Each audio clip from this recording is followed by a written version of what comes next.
وہ شکل سے شریف گھر کی بیٹی لگ رہی تھی۔ میں پاس گیا، میرے قریب ہو کر بولی، چلو گے صاحب؟ میں نے پوچھا، کتنے پیسے لوگی؟ کہنے لگی، آپ کتنے دیں گے؟ میں نے اس کی نیلی سی آنکھوں میں جھانک کر دیکھا، وہ بے بس سی تھی۔ میں نے بولا، آؤ کار میں بیٹھو۔ وہ ڈر رہی تھی، کہنے لگی، کتنے آدمی ہو؟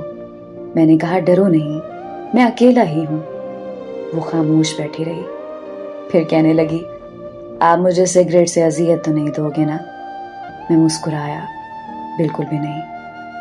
پھر اس نے ایک لمبی سی سانس بھری، آپ میرے ساتھ کوئی ظلم تو نہیں کرو گے نا؟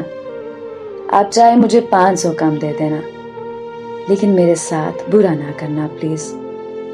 وہ بہت خوبصورت تھی، معصومیت اس کی باتوں سے ٹپک رہی تھی، پھر بھی خدا جانے وہ کیوں جسم بیچنے پہ مجبور تھی۔ وہ نہیں جانتی تھی میں کون ہوں۔ میں نے پوچھا، کھانا کھایا ہے؟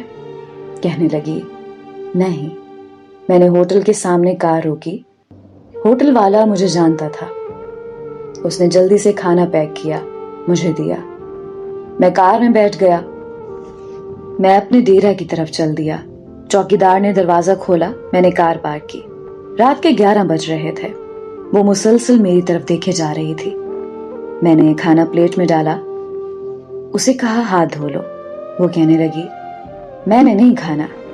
میں نے پیار سے کہا، ڈرو نہیں، کچھ نہیں ہوگا۔ وہ ہاتھ دھو کر آئی، میرے سامنے کرسی پہ بیٹھ گئی اور کھانا کھانے لگی۔ جب کھانا کھا لیا تو کچھ کھانا بچ گیا۔ کہنے لگی، یہ میں گھر لے کے جا سکتی ہوں؟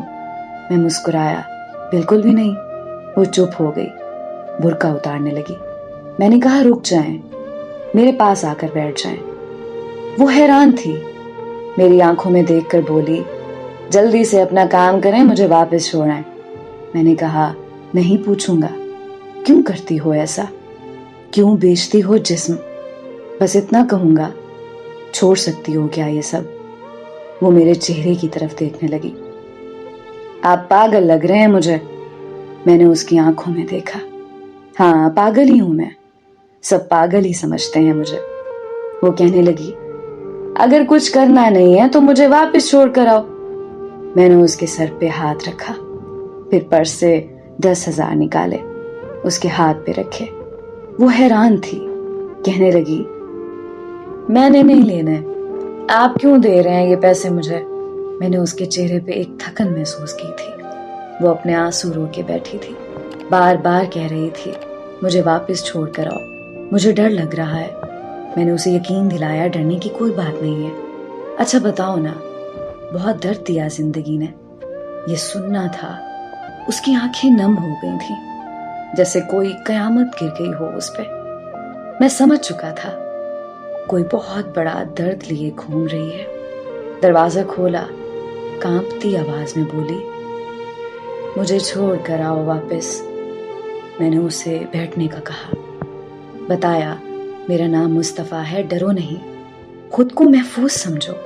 اسے جب یقین ہو گیا پریشانی والی کوئی بات نہیں تو بتانے لگی، شوہر مر گیا، 3 بیٹیاں ہیں، سسرال والوں نے نکال دیا، ماں باپ فوت ہو چکے ہیں، بھائی کوئی ہے نہیں۔ ماموں کے گھر آئی، ماموں کے بیٹے نے میرے ساتھ زیادتی کی۔ میں نے جب مامی کو بتایا تو سب نے مجھے غلط کہا، مجھے دھکے دے کر گھر سے نکال دیا۔ دور کے رشتہ دار نے ایک بڈھے سے میری شادی کروائی، اس کے بچے بھی تھے، اس کے بچوں نے مجھے بہت ذلیل کیا۔ پھر وہ شوہر بھی فوت ہو گیا، بیٹیوں کو لیے در بدر بھٹکنے لگی، نہ چھت تھی نہ روٹی تھی، بھوک افلاس تھی۔ سڑک پہ کھڑی تھی، ایک صاحب آئے، کہنے لگے 1 گھنٹے کے 5,000 دوں گا۔ نہ چاہتے ہوئے ماں کی ممتا، حالات کی ستائی ہوئی، کیا کرتی، آخر چل دی۔ اب ہر روز جسم بیچتی ہوں، کرائے کا گھر لیا ہے، بیٹیوں کو اکیلا چھوڑ کر آتی ہوں، کیا کروں؟ بہت بار سوچا خودکشی کر لوں، لیکن